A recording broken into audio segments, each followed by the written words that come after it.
Hey guys, not going to be a funny one today, but I'm going to be talking about C-PTSD, complex post-traumatic stress disorder, which is diagnoses. Yay. Just going to go over symptoms in comparison to post-traumatic stress disorder, the differences, my experience with them. C-PTSD is a chronic continuous post-traumatic stress disorder compared to PTSD, where it's things that happen spaced out. C-PTSD is a continuous, and it's someone that's vulnerable, whether it's children, elderly, people with chronic health issues, mental health issues, people that have been trafficked, people that are in vulnerable positions where they can't escape. And it's usually caused by the people around them, such as their parents, their caregivers, their spouses, their long-term partners, whatever it be. They feel like they can't escape. And they're made to feel like they can't escape. They're told, no, you can't drive. They're told, you need me. They're told that you can't do anything without me. You're nothing without me. Had to change positions. Like, my battery almost died.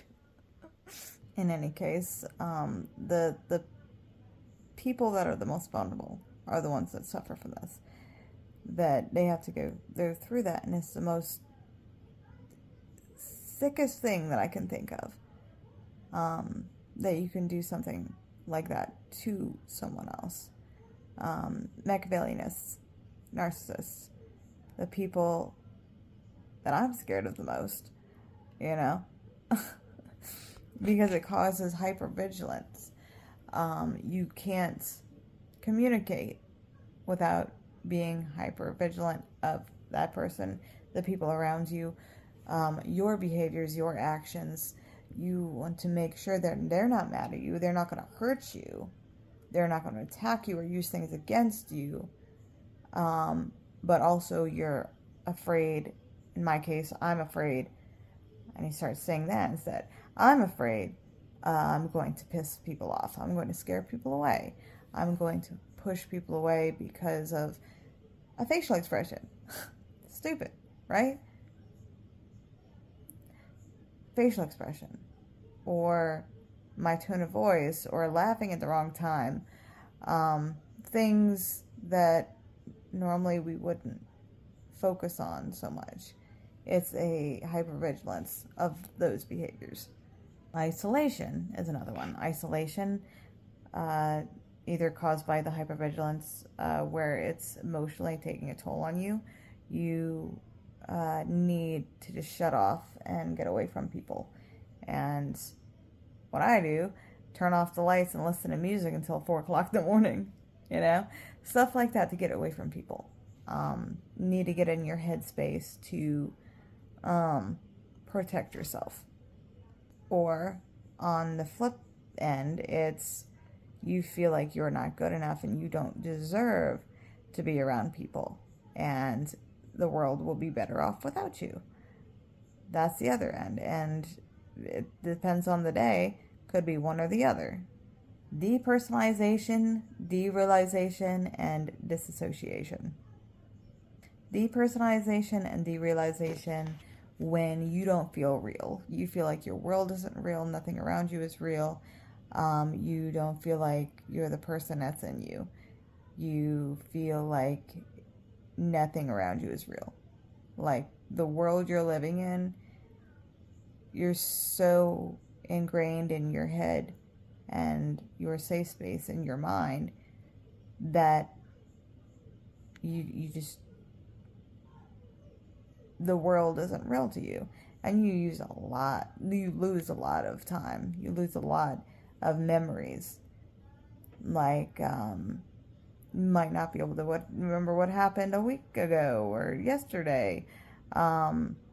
Or months gone, years gone, because you're up here instead of reality. Instead of reality. And disassociation, again, it's kind of similar, but it's more like you're floating above you. It's like you're there, but you feel, you can see yourself doing the things, but you don't feel like you're in that moment.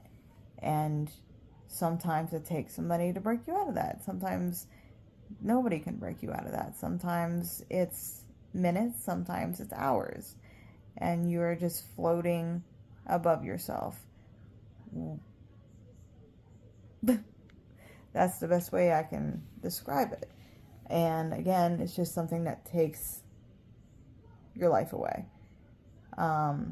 It takes the enjoyment of life, because you're creating a life inside your head instead of looking at the world for what it is. Toxic criticism is another one. Toxic criticism is different than, obviously, criticism. Criticism, I feel like, is important, and necessarily self-criticism. Not in a sense that you should critique everything about yourself, but if you mess up, think on it. Like, what did you do that was actually the problem? Like, if you made a mistake, think on that. Do different. Apologize. You know, the things that are normal. But toxic criticism is when you feel like your mistake is so bad that you don't deserve to be around people, that you should just leave society, that you shouldn't even exist, over little things like miscommunication, like messing something up, say like at work, or not doing something right at work, like a task. If you're not fulfilling things right, you feel like that's the end of the world, and you fucked up. The wrong tone of voice, you messed up, and the constant apologizing. And I found that the constant apologizing is something that I do, and referring to myself as you a lot, because sometimes I just hate to face the reality, that I am me, I am it, this is it for me, and constantly apologizing for being myself, apologizing for a disability that I had no control over, apologizing for my lack of social skills, apologizing for thinking that I snapped at somebody when in reality it was nothing, saying something, and then hours later still focusing on it, just constant apologizing, because you just feel like you did something wrong. I feel like I did something wrong. And I think what hit me and made me realize, like, oh shit, people are noticing things, they call me out on it, is when I had someone tell me, you don't have to constantly apologize. Not everything is your fault. You don't have to apologize for existing. And that hit. That hit home. It hit hard. And I guess it just came to the realization that most of my life I've just been apologizing for existing. And that's no way to live. It's no way to live. Nonetheless, it's not okay for someone to go through what they've went through to get through to the point where they feel worthless. Just by existing, just by being alive. Don't let